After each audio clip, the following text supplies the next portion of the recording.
3 months ago, someone in your life saw your name light up their phone and felt a little tired. They answered anyway. They were friendly. You never noticed a thing.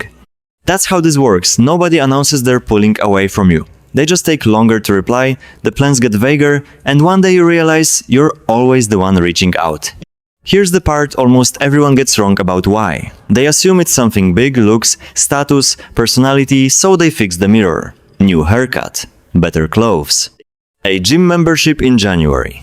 But psychologists Kevin Kniffin and David Sloan Wilson ran a study where people rated faces for attractiveness, then rated the same faces again after months of actually knowing those people. The ratings moved. A lot. The same face became more attractive or less attractive depending on how the person behaved. Listen to that again. Behavior didn't just compete with looks, it rewrote them.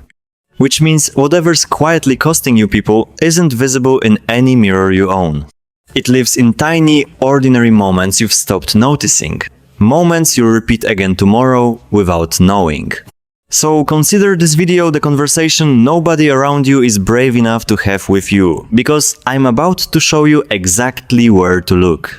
Because from the outside you look fine. Better than fine, probably. You're friendly, you show up, you remember birthdays, mostly. People laugh at your jokes, first impressions go well, new coworkers seem to like you. But underneath all of that there's a question you only let yourself ask at strange hours. Why does it fade? Why do people warm up to you and then, somewhere between the third hangout and the 10th, cool off by a few degrees you can feel but can't prove? The group chat still includes you, but the one-on-one invitations thin out. The date goes well, and the second one never happens. A friendship that felt like it was building just plateaus. And nobody says anything. That's the cruelest part of how this works. When you have spinach in your teeth, someone tells you. When you have a habit that pushes people away, nobody tells you. They just drift politely, gradually, with excellent excuses, and you're left running the tape back, looking for the moment it broke. There is no moment. That's what you need to hear tonight. It isn't one moment. It's a pattern running quietly underneath your interactions, and the reason you can't see it is that it doesn't feel like a flaw from the inside. From the inside, it feels like humor, like honesty, like being easygoing, like having standards. The people drifting away from you could name it in a second, they're just never going to. I call it the invisible fence. Small behaviors, 10 of them, in this video that stack up around you like fence posts. No single post keeps anyone out. But plant enough of them close enough together and people start to feel something they can't articulate, that getting close to you takes effort it doesn't take with other people, so they stop trying. Not dramatically, quietly. By the end of this video, you'll be able to walk your own property line and count your posts. Fair warning, you have at least 2. Almost everyone does. I did. And near the end, I'll hand you one small tool, one question really, that starts pulling posts out of the ground the very first day you use it. I'm not giving it to you now because you won't believe how well it works until you've seen what it's up against. This is Unspoken, where we talk about the social rules nobody says out loud. Stay with me. Let me show you the fence in the wild. There's a guy, call him Dan, standing in a kitchen at a housewarming party, picking the label of a beer bottle. Dan is not a bad guy. Remember that because it matters later. A woman he half knows from work mentions she just got back from Portugal. Dan lights up. Oh, Portugal. He went in 2019. Better weather that year, apparently. He talks about Lisbon for 4 minutes. She holds her smile the way you hold a plank. Someone else drifts over and mentions their kid finally started sleeping through the night, says it with that shaky new parent pride, and then says, "Been there," and launches into his own kid's sleep saga, which is longer and worse, and therefore, in Dan's accounting, more interesting. His phone buzzes. He checks it mid-sentence. Someone else's sentence. Around 11, a quiet guy from accounting says something unexpectedly real about his divorce. And the kitchen goes still in that good way, that rare way. And Dan makes a joke. A decent joke, honestly. It lands, everyone laughs, and the moment dies right there on the counter. Here's the thing you'd never guess watching all this. Dan drives home feeling great. Good party, good conversations. He was funny, he had stories, he contributed. Dan will never connect that warm feeling in the car to the fact that he'll be invited to the next party out of politeness, and to the one after that, not at all. Every fence post Dan planted tonight felt from his side of the fence like a contribution. That's the design flaw in human self-awareness this whole video is about. The fence is only visible from the outside. Everyone at that party saw it except him. So why can't Dan see it? Why can't you? Start with how fast other people read us. Psychologists Nalini Ambady and Robert Rosenthal ran a famous series of studies where they showed strangers silent video clips of teachers, no sound, just a few seconds of movement and expression, and asked them to rate those teachers. The snap judgments, from clips 30 seconds long and even shorter, matched the evaluations of students who'd sat in those classrooms for an entire semester. They called it thin slicing. People aren't reasoning their way to conclusions about you. They're reading posture, timing, micro-reactions, and they're done reading before you've finished your first story. Now at John Gottman's work. Gottman spent decades watching couples in his lab, and one of his most quoted findings is about what he calls bits tiny reaches for connection. Look at this bird outside the window. Listen to what happened to me today. Small stuff. Couples who lasted turned toward those bits about 86% of the time. Couples headed for divorce around 33. Not the fights, not the betrayals. The fate of the whole relationship was hiding inside 3-second moments of turning toward or turning away. Friendship runs on the same current, just at lower voltage. Every time someone hands you a small thing and you top it, check your phone, or steer the conversation back to yourself, that's a turn away. One costs nothing. Hundreds cost everything. And then there's the question of what actually feels good to be around. Psychologist Matthias Mell at the University of Arizona had people wear recorders that sampled their real conversations for days at a time, thousands of little windows into ordinary life. The people with higher well-being and the conversations that felt genuinely connecting weren't the loudest or the most energetic. They had more substance and more room to breathe. Connection, measured in the wild, looks less like performance and more like attention. Now put those three findings together, and the invisible fence stops being a metaphor and becomes a mechanism. People thin slice you in seconds. They register every turn away mostly unconsciously, and they walk off carrying a feeling instead of a reason, which is exactly why nobody ever tells you. You can't give someone feedback on a vibe. Meanwhile, from inside your own head, every post looks like something else entirely. The one-upping feels like relating. The joke feels like lightening the mood. The phone check feels like 2 seconds, what's the big deal? Your intentions are fine. But nobody experiences your intentions, they experience your posts. So let's walk the fence line. 10 posts, counting down to the one that does the most damage. Count yours as we go. Post number 10. The 2-second tell. You're lovely when everything works. The question is who you are when the Wi-Fi drops, when the waiter brings the wrong plate, when the car ahead hesitates at a green light, a sigh, an eye roll, a clipped little correction.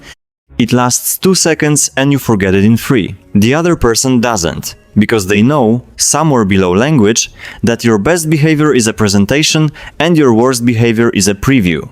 That flicker of contempt at a stranger tells them exactly how you'll talk to them one day, once the politeness budget runs out. You can be patient 95% of the time, and the other 5% will still write your reputation, because the 5% is when your guard was down. And everyone quietly understands that the guard down version is the real one. Post number 9. The scoreboard. Someone mentions they ran their first 5K, and you hear yourself say you used to run half marathons. They got a promotion, you find a way to mention your title. They had a rough week. Yours was rougher, and somehow suffering becomes a competition too. A misery Olympics nobody entered on purpose. Here's what the scoreboard player never understands. Conversations aren't scored. There are no judges, no rankings, no medal ceremony in the parking lot. There's just a person across from you who held out something small and shiny from their life and watched you swap it for something of yours. Do that enough times and people stop bringing you their small shiny things. Not angrily. They just learn that around you their good news becomes an opening bid instead of a moment, so they save it for someone else. Post number 8. The armor joke. Being funny might be the most attractive thing about you, which is exactly what makes this post so hard to see, but there's a version of funny that can't stop. The conversation turns sincere for 10 seconds. Someone shares a fear, a loss, a real thing, and you feel that little itch inside, and out comes the joke. It lands, usually. You're good at this. And every single time you teach the room the same lesson, don't bring depth here, it won't survive. People love laughing with you. They also, slowly, stop telling you anything that matters, and then the friendship starts to feel like a show they attend instead of a place they live. The joke that never stops isn't confidence. It's a fence post with a punchline nailed to it. And everyone can see the fear underneath the paint except you. Post number 7. The air filler. For some people, a pause in conversation is a small emergency. Half a second of dead air and they're already patching it a random fact. A story about their cousin, a topic change with all the grace of a fire alarm. From the outside it reads as energy. Inside, it's anxiety dressed up as sociability, and the person across from you can feel the difference, because they never get the pause they needed to actually say something themselves. Remember Mel's recordings. The conversations that connected had more room in them, not less. Comfortable silence is a trust signal. It says, I don't need to entertain you every second, and you don't need to entertain me, and neither of us is going anywhere. The air filler never sends that signal. They're too busy performing a rescue on a moment that was never drowning. Post number 6. The courtroom. Somebody shares an opinion about a movie, and you're suddenly building a case. They describe a frustrating day, and you point out helpfully. You think where they went wrong. You'd call it critical thinking. You might even call it honesty. But what the other person experiences is much simpler. Nothing I say around this person is safe. Every sentence gets cross-examined before it's allowed to just exist. Disagreement isn't the problem. People who never push back are their own kind of exhausting. The problem is the reflex. The one that has 3 counterpoints loaded before they've finished their sentence. The one that needs the last word the way lungs need air. Win enough conversations like that and you'll notice something strange. People agree with you faster and tell you less. You didn't get smarter. The room just emptied while the lights stayed on. Post number 5. The permanent plaintiff. This one's uncomfortable because it usually grows out of real pain, and real pain deserves real sympathy. But listen to the pattern underneath the stories. The boss was toxic, the ex was crazy, the friend group turned on them, the landlord, the traffic, the weather. Across every story, spanning years of a life, one detail never changes. They were never once the problem. Not partially, not accidentally, not ever. Vulnerability says, something hard happened and I'm still working out my part in it. Victimhood says, hard things happened to me and somebody owes me for it. The first pulls people close. The second hands them a debt they never agreed to carry, and people can feel the weight transfer in real time. They don't leave because they're heartless. They leave because they're tired, and being tired around you has quietly become the whole relationship. Post number 4. The treadmill. Everybody vents. Venting is fine, it's pressure finding a valve. This is different. This is the same complaint, about the same job, for the 3rd year running, delivered with fresh outrage and zero intention of change. Suggest anything and watch the suggestion die on arrival. They've tried that. That won't work. You don't understand. Researchers who study something called co-rumination psychologist Amanda Rose has spent years on it, found that looping over problems without moving toward change raises stress in both people. The talker and the listener. Which matches what your body already knew. You leave those conversations heavier than you arrived. That's the mechanism. Negativity that's going somewhere is a story, and people will follow a hard story for years if it's moving at all. Negativity that loops is a treadmill. The people who love you will run on it beside you for a while. Then their knees give out. Post number 3. The health. There. Your body is in the conversation. Your attention is holding a boarding pass. The phone sits face up next to your plate like a third guest, and every buzz pulls your eyes away for half a second. You think it's subtle. It has never once been subtle. The person talking watches your attention leave and come back and leave again, and their nervous system quietly downgrades the conversation. Then the evening, then, eventually, you. Because presence is binary to the person receiving it. There's no such thing as mostly listening. Somebody's research showed that strangers can read you from a few seconds of silent video. Imagine what someone reads from your eyes sliding to a screen in the middle of their sentence. Half there tells people they're an option. And people who feel like an option eventually go find someone who makes them feel like a choice. Post number 2. The one-man show. Picture a date where someone talks for most of an hour childhood, career arc, complicated relationship with their mother, a surprisingly detailed theory about why all their exes were the problem, and then leans back and says, "Anyway, enough about me. What do you think about me?" The host of the one-man show almost never knows they're hosting. They think they're being open. Sharing is connection, right? Except there's a version of sharing that never turns around. Never gets curious. Never asks a single question that isn't a formality. A Harvard team led by Karen Huang found that people who ask more questions, especially follow-up questions, are consistently rated more likable. And it isn't a trick. A follow-up question is proof you are listening. Proof the other person exists to you as something more than an audience. When that proof never comes, people draw the only conclusion available. They were a prop, and the show will go on without them. Post number 1. The approval loop. The hardest post to see because from the outside it looks like kindness. The approval addict is agreeable, warm, endlessly accommodating. They laugh a fraction too early. They agree a bit too fast. Their opinions shift depending on who's in the room, and trailing after every third sentence, there's a small hook in the water. Was that too much? Did that sound weird? You'd tell me, right? At first it reads as humility. Then it starts to read as something stranger, like talking to a person who isn't finished yet. Like they're waiting for you to tell them who they are. Psychologists describe this as an external locus of self-worth. Your value living entirely in other people's reactions. Rented, never owned. And the burden lands on everyone nearby, because no amount of reassurance fills a tank with a hole in it. People can't hand you a self. So they stop trying not out of cruelty, out of exhaustion.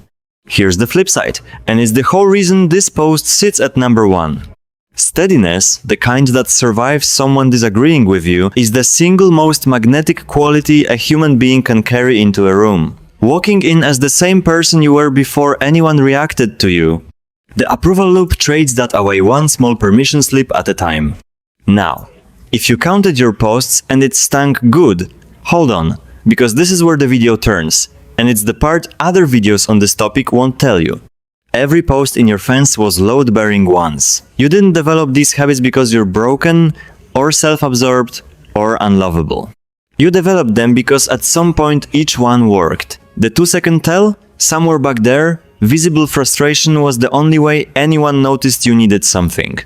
The armor joke, that reflex probably got you through a house, or a school hallway, where sincerity was dangerous, where being caught caring got you hurt.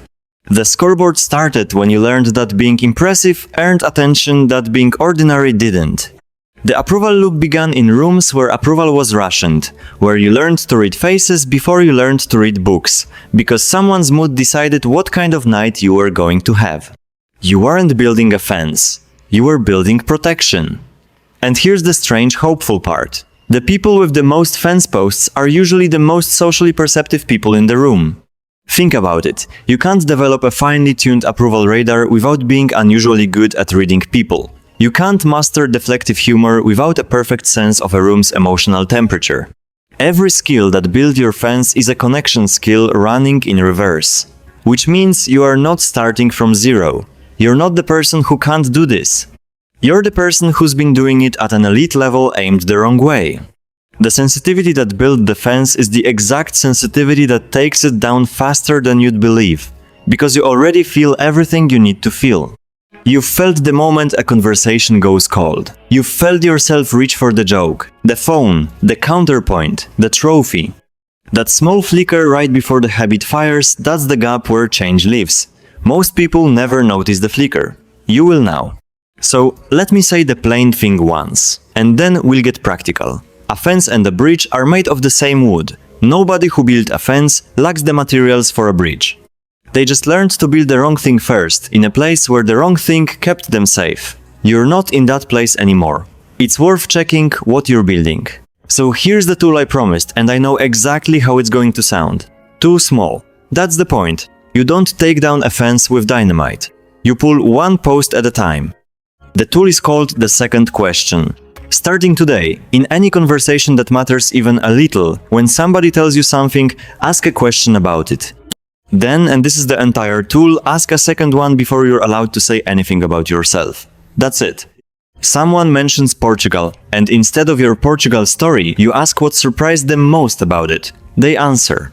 And right there is the moment this whole video comes down to. You will feel the pull. Your own story rising in your throat. The one-man show warming up backstage. You hold it and you ask one more. What was the best day of the trip? Then watch what happens to their face.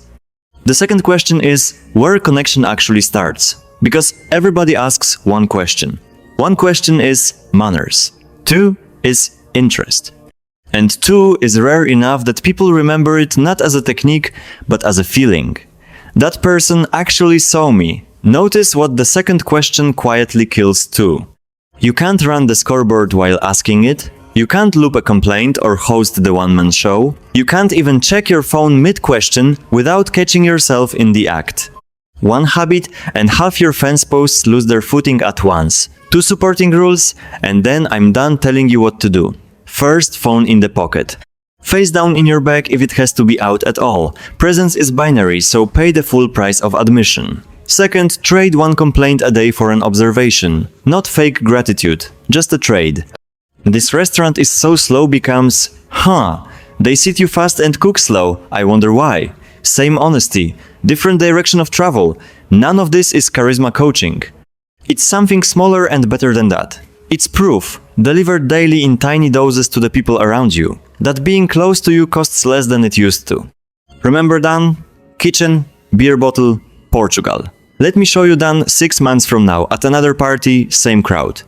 A woman mentions she's training for a marathon, and Dan, who has run 2, and can feel both of them rising in his throat, asks her which week of training is the hardest. Then he asks how she gets herself out the door when it rains. Small thing, nobody claps, there's no montage. But she talks to him for 20 minutes, and near the end she says, "You're easy to talk to," and looks faintly surprised, as if the sentence updated something in her as she said it. That's how fences come down, not in a personality overhaul. In one flicker, noticed. One post, pulled. One person at a time, quietly revising their private file on you. And this matters beyond parties. Because the fence doesn't just cost you warmth on weekends. It decides who's sitting at your table in 10 years. It decides what your kids learn about how attention works, because they will learn it from watching you, the same way you learn it from watching someone. These patterns run down through generations like a family recipe nobody remembers writing. You can be the one who stops cooking it. The version of you on the other side of the fence isn't a different person. Same humor, same history, same face, just aimed outward instead of armored up. People have always existed who would have loved that version of you. They've been walking past the fence for years. Some of them are still nearby. And that wince you felt somewhere in this video at post 7 or post 2 or post 1, that wasn't shame doing its usual damage. That was the flicker. The gap where change lives. You've already started, whether you meant to or not. So here's my question, and the comments are honestly the best part of this channel. Which post is yours? 10 through 1, the 2-second tell, the scoreboard, the armor joke, the air filler, the courtroom, the permanent plaintiff, the treadmill, the half there, the one-man show, the approval loop. Tell me below and tell me the moment you first noticed it, because your comment will help somebody else see theirs. If this video showed you something, the next ones go deeper, one topic at a time, no fluff. The social rules nobody says out loud. Subscribe if you want to be here for them. Either way, do one thing tonight. Ask somebody a second question and watch what happens. Thanks for spending this time with me. This is Unspoken. See you in the next one.